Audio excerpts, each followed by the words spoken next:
রথ টানলে দুর্গা আসে। তো সেই রথ এসে আজকে হাজির হয়েছে গোপীনাথের জন্য। এতদিনের অপেক্ষার পর শেষমেশ আজ রথ এসে হাজির। আর মাত্র কয়েকটা দিন, তারপরেই রথযাত্রা। তো এবারে গোপীনাথ তার নিজের রথে ভ্রমণ করবেন। আমরা সবাই দাঁড়িয়ে আছি রথকে বরণ করে ঘরে তোলার জন্য। সামনেই স্নান পূর্ণিমা, তাই ভালোই হলো রথটা চলে এসেছে। সম্পূর্ণ কাঠের হওয়ায় রথটা অসম্ভব ভারী, তাই 4-5 জন মিলে তুলতে হিমশিম খেয়ে যাচ্ছে। আর ওদিকে যেহেতু জগন্নাথ প্রভু আসবেন, তাই সেরকম তোড়জোড়ে সাজানোও চলছে। সের আপডেটও তোমরা পাবে। অনেক দিন হয়ে গেল ভিডিও করতে পারছি না, যেহেতু কাজের খুব চাপ।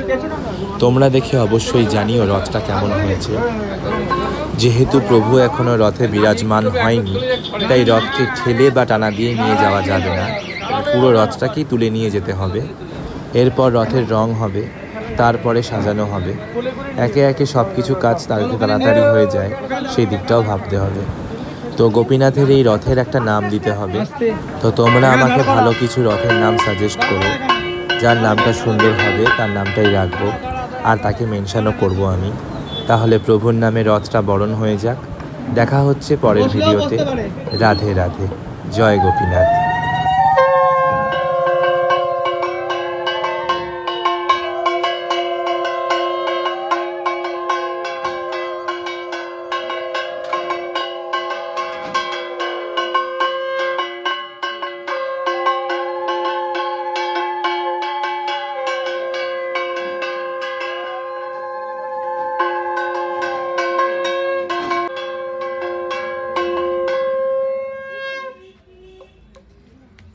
বাবা তুমি আসো।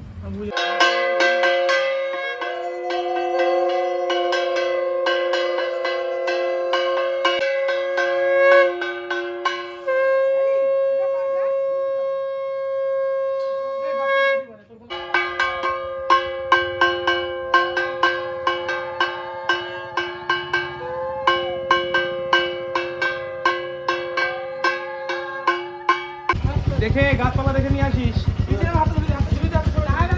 তার দেখে চূড়া চূড়া মাথার চূড়া, নিচু নিচু নিচু।